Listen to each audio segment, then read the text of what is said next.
et bienvenue sur So Ideas. Aujourd'hui, vidéo spéciale jeu de société. Alors si tu es à la recherche d'un jeu d'ambiance facile et rapide à expliquer, tu es au bon endroit. Je vais te présenter mes 3 jeux d'ambiance préférés du moment pour des soirées réussies. Ils ont tous été testés et approuvés par ma famille et mes amis, donc tu peux y aller vraiment les yeux fermés. Et même ceux qui n'aimaient pas trop les jeux de société, ils ont grave adoré. Et on commence avec le Flip Set. Un jeu qui a fait parler de lui parce que c'est tout simplement, comme écrit sur la boîte, le meilleur jeu de cartes de tous les temps. Sans prétention, évidemment. Alors ça, c'est le jeu idéal des soirées. En ce moment, j'arrive pas de le sortir. Et ce qui est bien, c'est qu'il peut se jouer jusqu'à plus de 18 joueurs.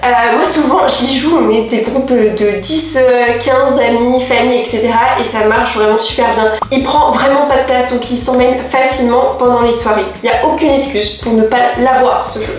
C'est un jeu à la fois de stratégie, mais aussi de chance. Le but du jeu, c'est simple, c'est d'être le premier à avoir 200 points. Ça se joue en plusieurs manches. Les cartes, elles vont de 0 à 12 points et le chiffre, il indique le nombre d'exemplaires dans le jeu. À chaque tour, on a le choix de prendre ou non la carte proposée par le maître de jeu. Mais attention, si la carte que l'on prend existe déjà dans notre jeu, on est éliminé et on marque 0 points pour la manche. Donc attention, il ne faut pas être trop gourmand. Parfois, il vaut mieux s'arrêter même si on n'a que 2 ou 3 cartes dans notre jeu pour être sûr de garder ses points et de les cumuler. La manche, elle s'arrête de plusieurs manières. Soit il n'y a plus de tout de joueurs en liste, ou soit quelqu'un a réalisé un flip set. Le flip set, c'est quoi? C'est quand on a réussi à accumuler 7 cartes de chiffres différents. Et en plus, quand on marque ce flip set, on a aussi un bonus de 15 points.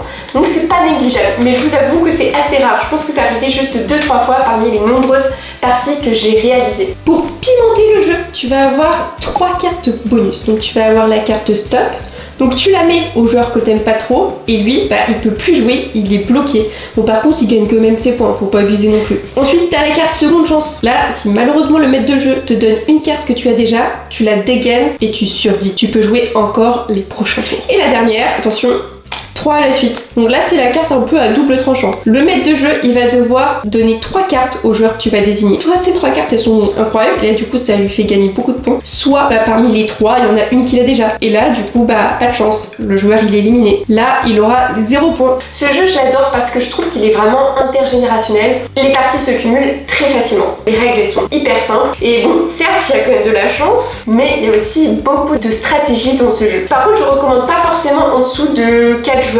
Je pense que l'idéal c'est à partir de 6 joueurs parce que sinon il y a moins de fun et d'action. Alors que là quand on est un groupe de 10-15, c'est incroyable, c'est vraiment le nombre de joueurs parfait. Le prochain jeu c'est Esquisser. Ça c'est un jeu que j'ai découvert quand j'étais enfant. On y jouait tous les étés avec mes cousins et mes cousines et là je l'ai redécouvert récemment parce qu'on l'a offert à mon anniversaire. C'est le jeu que je sors maintenant à chaque soirée. Le principe en fait c'est comme un téléphone arabe sauf qu'on va y ajouter du dessin. On va avoir plein de petites cartes comme ça avec des mots. Donc ça peut être des mots comme par exemple aller au coin, hot dog, être sur 131, ça peut être des expressions ou des mots. Donc comment on joue? On se munit de notre carnet, on va prendre une petite carte aussi.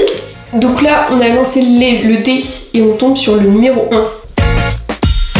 Le numéro 1, c'est un carré de sucre. Et je vais essayer de le dessiner. Et là, je vais passer le carnet à la page ouverte au joueur suivant. Et lui, il va devoir deviner ce que c'est. Et ensuite, il va passer à l'autre joueur qui va devoir dessiner ce que l'autre a deviné, etc., etc. Et le but, c'est à la fin du 6e tour de trouver le mot de départ. Et on marque ainsi des points en fonction si on a réussi à faire perdurer le mot autour du tour de jeu.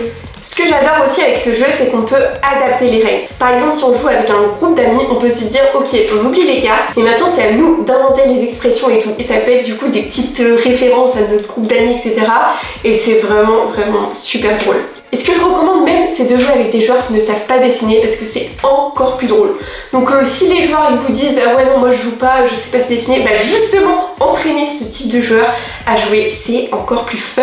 Alors maintenant, si vous êtes plus que 6 joueurs, il n'y a pas de souci parce que l'avantage c'est qu'on peut faire des équipes ou alors, bon, vu que c'est des parties rapides, on alterne groupe 1, groupe 2, etc. Ça peut être vraiment drôle. L'autre jeu dont je voulais vous parler, c'est Odin. Je suis sûre que vous connaissez parce que c'est tout simplement l'as d'or de l'année. C'est un jeu de cartes qui prend vraiment pas de place, même pas la place d'un jeu de 52 cartes et qui pourtant fonctionne extrêmement bien. On a de la stratégie mais des règles toujours simples pour jouer en famille ou entre amis. En termes de nombre de joueurs, on est sur un jeu qui se joue entre 2 et 6 joueurs. Les règles peuvent s'adapter si on est 2 joueurs et pour l'avoir testé, ça fonctionne plutôt pas mal, même si je le recommande pas forcément. C'est vraiment optimal à partir de 4 joueurs selon moi. On va avoir au début du jeu 9 cartes. Donc les cartes c'est facile, elles vont de 1 à 9 en 6 couleurs différentes. Donc le but du jeu c'est d'avoir le moins de points possible et de se débarrasser le plus rapidement de toutes ces cartes. Ça va se jouer en plusieurs manches, en général on arrête à 15 points. À chaque tour de jeu, soit on dit qu'on passe son tour, ou alors on va poser une ou plusieurs cartes. Mais attention, il y a certaines contraintes à la pose de cartes. Ici, on va avoir un 2 qui est en jeu. Donc je vais devoir surenchérir ce 2. Je peux soit mettre le même nombre de cartes qui est déjà, soit en rajouter une. Ça doit toujours être strictement supérieur. Je ne peux pas mettre un 1 par-dessus un 2 par exemple. Et lorsque je mets une carte supérieure, je récupère obligatoirement une des cartes qui est en dessous. Je pourrais surenchérir avec un 21. Et je pose 21 et pas 12 parce que je mets toujours dans l'ordre croissant les combinaisons des cartes. Et après ça va devenir des combinaisons de plus en plus importantes. Lorsque je pose plusieurs cartes, elles doivent être soit de la même couleur ou soit du même chiffre. Je peux poser 2 et 2. Mais j'aurais aussi pu poser le 3 et le 2 qui sont de la même couleur. Lorsque on ne peut pas faire une combinaison, on dit qu'on passe. Si tout le monde passe dans le jeu, le tas est défaussé et la première personne qui a dit je passe va ensuite recommencer la manche. Finalement, Odin, c'est un jeu stratégique, facile à expliquer, avec des parties qui s'enchaînent très rapidement. On est sur des tours de jeu d'environ 15 minutes et ça fonctionne aussi très bien avec des jeunes enfants. À partir de 8 ans, c'est très facile. C'est déjà terminé pour cette vidéo de présentation de mes 3 jeux d'ambiance du moment. Alors maintenant, je t'attends dans l'espace commentaire pour me dire tes dernières découvertes et que je puisse ensuite les tester. Tu trouveras aussi sur ma chaîne d'autres vidéos de jeux de société, alors n'hésite pas à aller la checker. Alors je fais pas que des jeux de société, parce que moi j'ai 3 passions dans la vie, manger, ou cuisiner aussi, jouer, gagner surtout, et lire, découvrir des belles pépites. Tu trouveras forcément chaussures à ton pied sur la chaîne Swadies. En tout cas, j'espère que cette vidéo t'aura plu et t'aura donné envie de tester ces pépites ludiques. Et n'oublie pas de t'abonner si tu ne veux pas rater les prochaines pépites ludiques. En attendant, je te fais des bisous et te dis à très bientôt dans une prochaine vidéo jeux de société. Allez, bisous bisous!